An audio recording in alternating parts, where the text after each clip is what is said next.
नमस्कारं सर्वेषां छात्राणां स्वागतम् अस्ति। अद्य वयं स्नातकद्वितीयवर्षस्य कक्षायां प्रथमप्रश्नपत्रे अभिज्ञानशाकुन्तलं नामधेयं नाटकं पठिष्यामः।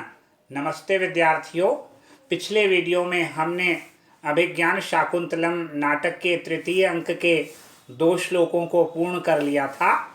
अब यहाँ पर तीसरा श्लोक हम प्रारंभ कर रहे हैं। राजा मदन बाधाम निरूप्य भगवन कुसुमायुध त्वया चंद्रमसाच विश्वसनीयाभ्याम अति संधीयते कामी जनार्थः। ये यहाँ पर राजा कह रहे हैं। राजा क्या कह रहे हैं? सबसे पहले तो यहाँ क्या, काम पीड़ा का अभिनय करके, काम पीड़ा का अभिनय करके, उसके लिए शब्द है मदन बाधाम निरूप्य। काम पीड़ा का अभिनय करते हुए भगवन, हे भगवन, हे भगवान, कुसुमायुध, हे भगवान कुसुमायुध। कुसुमायुध का मतलब फूल ही जिनका शस्त्र है, ऐसे कौन भगवान है? कामदेव। तो हे कामदेव भगवान, हे कामदेव भगवान। कामदेव भगवान को क्या कह रहे हैं? विश्वसनीय होकर भी आपने और चंद्रमा, आप और चंद्रमा दोनों कामी जनों के प्रति समूह को आप धोखा दे रहे हैं। आप भी धोखा दे रहे हैं और चंद्रमा भी धोखा दे रहे हैं। ये यहाँ पर कहा, हे कुसुमायुध भगवन त्वया चंद्रमसाच, आपके द्वारा और चंद्रमा के द्वारा विश्वसनीयाभ्याम, विश्वसनीय होते हुए भी अति संधीयते कामी जन सार्थ है। कामी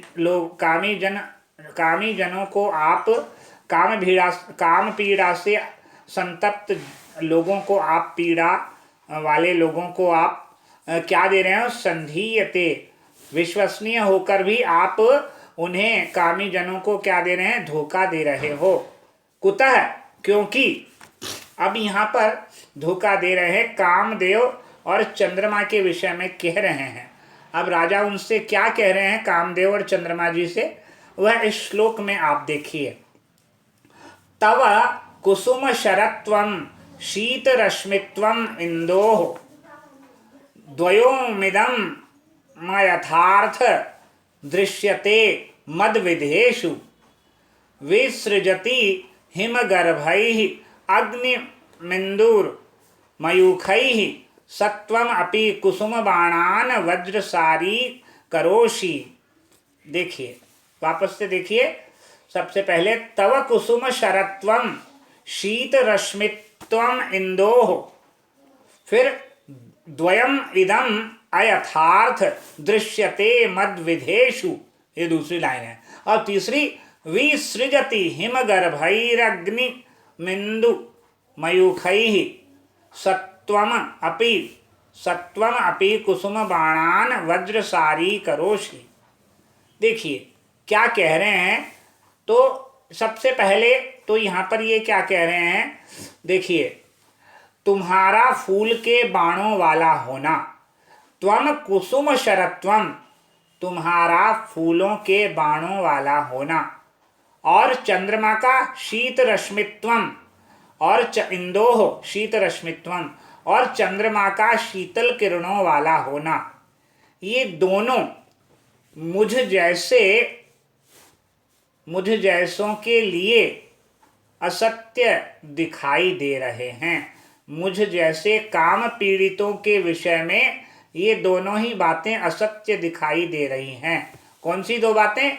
एक तो तुम्हारा फूल के बाणों वाला होना, और दूसरा चंद्रमा का शीतल किरणों वाला होना। ये दोनों ही बातें मुझ जैसे काम पीड़ितों के विषय में असत्य दिखाई दे रही है। मद विधेषु दृश्यते, कैसे? चंद्रमा तो शीतल यानी अंतर्भाग वाली किरणों से आग बरसा रहा है, और तुम फूल के बाणों को वज्र के समान कठोर बना रहे हो।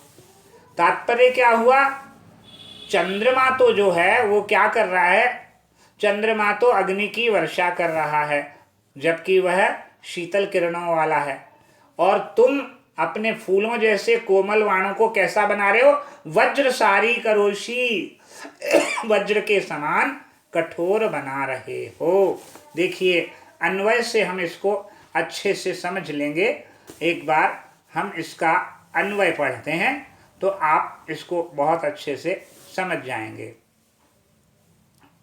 देखिए, सबसे पहले यहाँ पर हम पढ़ते हैं इसको, आप संस्कृत में पढ़ेंगे, मदन संस्कृत में इसको पढ़ेंगे तो इसका अर्थ अच्छे से स्पष्ट हो जाएगा। संस्कृत, तव, तव मतलब मदनस्य, कुसुम शरत्वम यानी कुसुमम, पुष्पम, शरः यानी बाणः, यस्य तत्वम तस्य भावः, इंदोः चंद्रस्य, शीतरश्मित्वम यानी शीताः हिमाः रश्मयः किरणाः यस्य तत्वम तस्य भावः, इदम यानी एतत्, पूर्वोक्तम द्वयम दोनों बातें, उभयम अपि कौन से?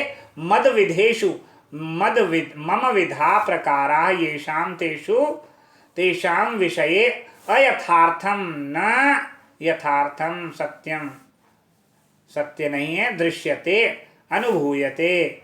इंदु चंद्रः हिमगर्भैः, हिमकणों के द्वारा, हिमम तुषारः गर्भे अंतः येषां तैः मयूखैः किरणों से, किरणैः अग्निम हुताशनम विसृजति छोड़ रहा है, त्यजति, त्वं भवान और आप, अपि च कुसुम बाणान कुसुमानि पुष्पाणि एव बाणः शरातान वज्रसारी करोषि, यानी अवज्रसारान वज्रसारान करोषि, यद्वा वज्रवत कुलशवत सारी करोषि दृढ़ी करोषि।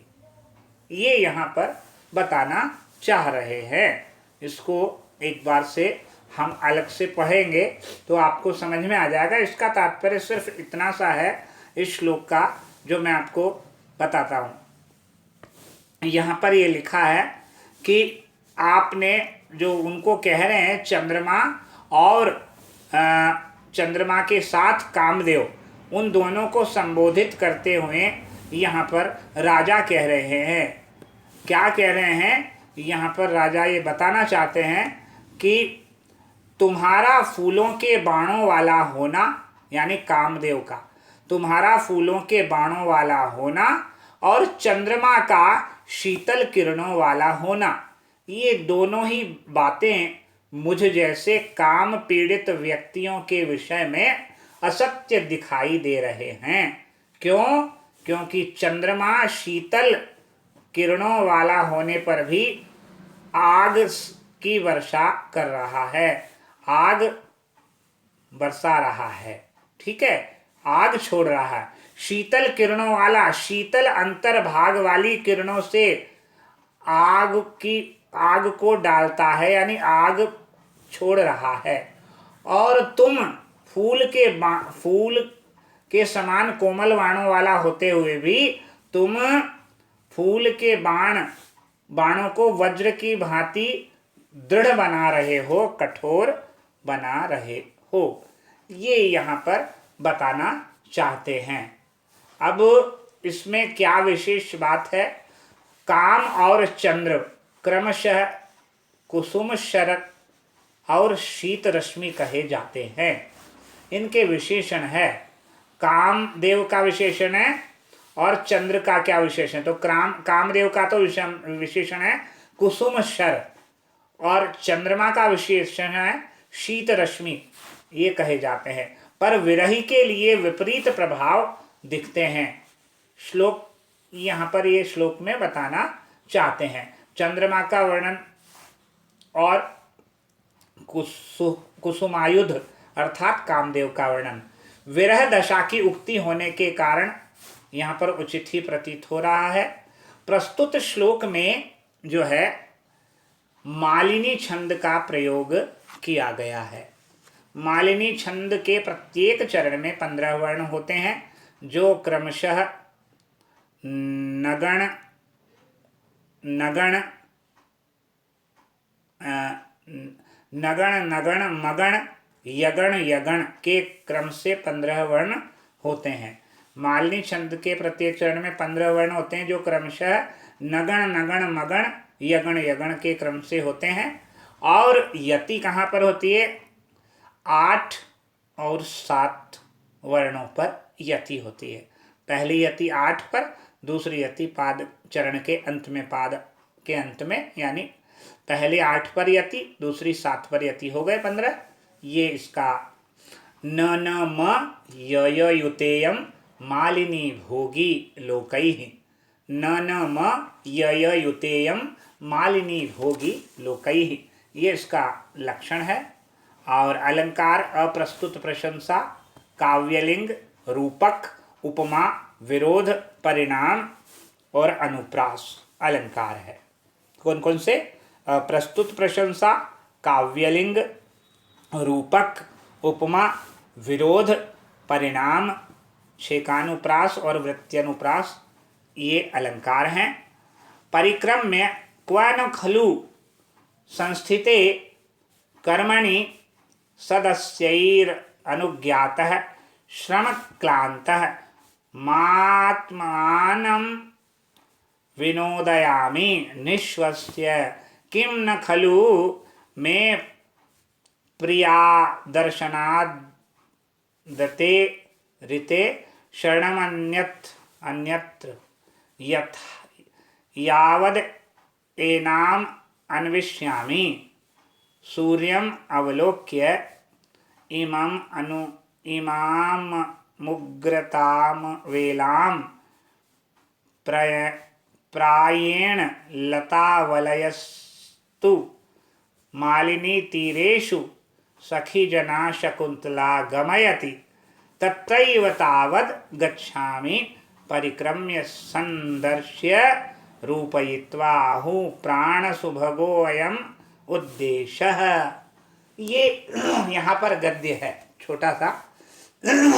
परिक्रम्य घूमकर, क्व न खलु संस्थिते कर्मणि सदस्यैरनुज्ञातः श्रमक्लान्तमात्मानं विनोदयामि। इसका मतलब ये है कि घूमकर कार्य समाप्त हो जाने पर जो है सदस्यों यानी यज्ञ सभा के सदस्यों ऋषियों की अनुमति पाकर परिश्रम से थके हुए, क्लांत थके हुए शरीर का क्लेश कहाँ विनोदयामी किस प्रकार मैं दूर करूं।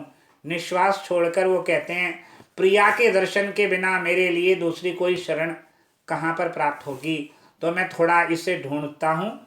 अन्विष्यामी शकुंतला को ढूंढता हूँ। सूर्यम अवलोक्य सूर्य को देखकर, प्रायः इस समय उग्र, प्रायण प्रचंड धूप की यह वेला, प्रचंड धूप के इस समय को वह शकुंतला लता मंडप वाले मालिनी नदी के तट पर सखियों के साथ शकुंतला उसी जगह पर अपना समय बिताती है। तो मैं वहीं जाता हूँ और घूमकर स्पर्श का अभिनय करता है वहाँ के स्थान का। यह स्थान तो बहुत ही कैसा है, उत्कृष्ट वायु के कारण बहुत सुंदर स्थान है, बहुत अच्छा लग रहा है। यहाँ पर ठंडी ठंडी हवा चल रही है, ऐसा वह अनुभव करते हैं और अपने अनुभव को वे एक श्लोक में रूपायित करते हैं। अब यहाँ पर एक श्लोक में वे इस वातावरण का वर्णन कर रहे हैं। देखिए ये क्या है। शक्यमरविंद सुरभिः कर्णवाही मालिनी तरंगाणाम